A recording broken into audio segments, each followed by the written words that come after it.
اعوذ باللہ من الشیطان الرجیم بسم اللہ الرحمن الرحیم۔ محترم سامعین، سب سے پہلے تمام نئے احباب جو میرے چینل پر آئے ہیں تمام کو خوش آمدید کہتا ہوں، اور جو لوگ میرے چینل کو سبسکرائب کر کے آگے شیئر کر رہے ہیں ان کا شکریہ ادا کرتا ہوں۔ جیسا کہ آپ کو معلوم ہے، قرآن و اہل بیت کے نام سے یہ میرا چینل ہے۔ میرا مشن ہے کہ انشاءاللہ بچوں کو اور مومنین کو فری آف کاسٹ، یعنی بغیر کسی فیس کے گھر بیٹھے ان کے بچوں کو دینی تعلیم سے آراستہ کیا جائے، قرآن مجید تجوید کے ساتھ، اور امامیہ دینیات جس میں ہمارے عقائد اور ائمہ معصومین علیہم السلام کی سیرت کے حوالے سے گفتگو ہوگی۔ تو اس حوالے سے انشاءاللہ آپ کے ساتھ میں ڈیلی کی بنیاد پر انشاءاللہ کوشش کروں گا کہ ویڈیو آپ کو ملتی رہے۔ آپ میرے چینل کو آگے شیئر کریں، دوستوں کو مشورہ دیں اور اس چینل کو سبسکرائب کروائیں، اور میرا جو مشن ہے وہ انشاءاللہ آپ تمام مومنین کے بچوں کو فری آف کاسٹ انشاءاللہ تعلیم دین محمد و آل محمد کی دینے کا ارادہ ہے۔ تو میرے ساتھ تعاون فرمائیے گا۔ تو آج ہم بڑھتے ہیں اپنے سبق کی جانب۔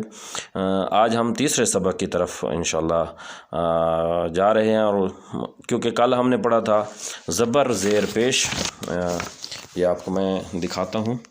تو یہ جو زبر زیر پیش والا سبق ہے ہمارا، اس کی طرف ہم دوبارہ جائیں گے، اس کی مشق کریں گے، اور اس کے بعد پھر آگے والا سبق انشاءاللہ پڑھیں گے۔ تو مشق کے ساتھ ہی آپ کے ساتھ حاضر ہوتا ہوں۔ ہم نے سبق پڑھا تھا اعراب اور حرکات والا، اور اس میں ہم نے زبر پڑھی تھی، اس کے بعد پھر زیر اور پھر پیش، اس کی پریکٹس کی تھی۔ آج ہم اسی سبق کی مشق کریں گے، تو مشق کے ساتھ پھر آگے سبق بھی پڑھیں گے۔ تو مشق جو ہے اس میں وہی حرف ہیں جو پچھلے ہم نے صفحے پر پڑھے ہیں، لیکن ان کی ترتیب کو بدل دیا گیا ہے، الٹ پلٹ کر دیا گیا ہے۔ یعنی مطلب کہ یہ با پہلے آ گیا ہے، جیم بعد میں، دال را ہا اس طرح آگے پیچھے کر دیے تاکہ پہچان ہو جائے بچے کو کہ حروف کی شکل جو ہے اس سے وہ خود پہچان کے اس حرف کو پڑھ سکے، آگے جا کر اس کو مشکل نہ ہو۔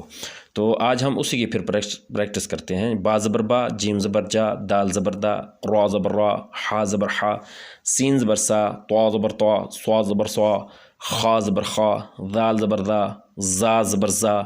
اب ذال اور زا میں فرق ہے۔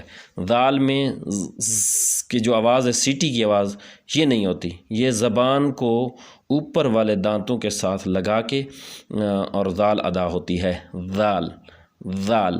اور زا جو ہے اس کو جب ادا کرتے ہیں تو ہلکی سی سیٹی کی آواز سنائی دیتی ہے۔ ذال زبر ذا، زا زبر زا، فا زبر فا، شین زبر شا، لام زبر لا، ضا زبر ضا۔ یہ طا کے بعد ضا ہوتا ہے، طا ضا، یہ اس کو موٹا کر کے پڑھیں گے۔ اور اس کو بھی کاف زبر کا، عین زبر آ، تا زبر تا، قاف زبر قا، یہ قاف گلے سے ادا ہوگی۔ یا زبر یا، حمزہ زبر آ، میم زبر ما، نون زبر نا، واو زبر وا، ہا زبر ہا۔ تو یہ زبر کی ہم نے پریکٹس کی۔ آگے پھر زیر ہے، زیر کی بھی اسی طرح ہم پریکٹس کریں گے۔ سا زبر سا، سا اور زا کا ایک ہی مخرج ہے، تو ہم اس کو انشاءاللہ بتاتے رہیں گے ساتھ ساتھ، اور آپ پریکٹس کرتے رہیں تو انشاءاللہ آپ کے مخارج بھی ٹھیک ہو جائیں گے۔ سا اور زال، یہ سا اور زال، یہ دونوں جو ہیں ایک ہی طرح ادا ہوتے ہیں، اور ان کی جو زبان ہے اوپر والے دانتوں کے ساتھ تھوڑی سی لگا کے، تو اوپر زبان کی نوک کو دانتوں کے ساتھ لگانا ہے اور پھر ادا کرنا ہے، تو یہ سا ادا ہوگا۔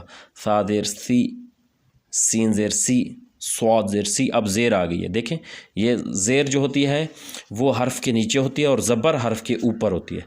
یہ زبر ہے اور یہ زیر ہے۔ زیر کی چھوٹی جے کے ساتھ آواز آئے گی، سا زیر سی، سین زیر سی، صاد زیر سی، جیم زیر جی، خا زیر خی، با زیر بی، تا زیر تی، را زیر ری، ذال زیر ذی، ضا زیر ذی، زا زیر زی، سین زیر سی، فا زیر فی، میم زیر می، نون زیر نی، کاف زیر کی، طا زیر تی، لام زیر لی، قاف زیر قی، غین زیر غی، واو زیر وی، ضا زیر زی، ہا زیر ہی، حمزہ زیر ای، یا زیر جی، دال زیر دی، عین زیر عی۔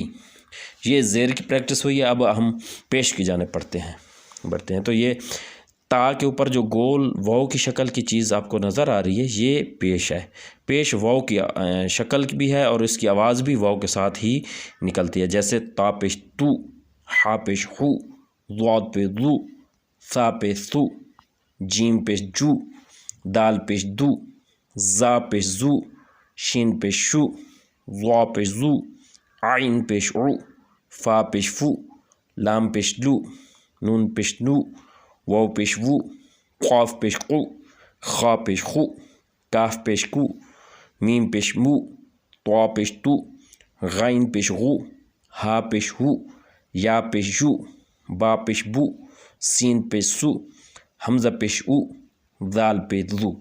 یہ ہمارا کل والا جو سبق تھا اس کی مشق ہے، زبر کی، پھر زیر کی اور پھر پیش کی۔ تو آپ نے بچوں کو اسی طرح پریکٹس کروانی ہے، اور اس کے ساتھ ہی انشاءاللہ ہم کل جو ہے نا اپنا نیا سبق شروع کریں گے۔ آپ کوشش کریں کہ اس سبق کو اور پچھلے والا جو حروف تہجی والا سبق ہے، اگر اس کو بار بار بچے کو پڑھایا جائے تو یہ بہت زیادہ مفید رہے گا بچے کے لیے، کیونکہ حرفوں کی پہچان اسی سبق میں ہے، مفرد حروف میں، حروف تہجی میں۔ پھر جب آگے بچہ پڑھتا ہے تو زبر زیر پیش یہ پورا نچوڑ ہے قرآن کا۔ تو آپ اس کو، ان سبقوں کو بہت زیادہ تاکید سے بچے کو پڑھائیں، تو انشاءاللہ آپ دیکھیں گے کہ بچہ آگے پڑھنے میں آسانی محسوس کرے گا۔ تو ان سبقوں کو آپ نے بار بار پڑھانا ہے۔ انشاءاللہ امید کرتا ہوں کہ آپ کو میری یہ ویڈیو اچھی لگی ہوگی۔ اگر اچھی لگی ہے تو اس کو لائک کریں اور ساتھ آگے شیئر کریں اور اپنے دوستوں کو مشورہ دیں۔ خدا حافظ۔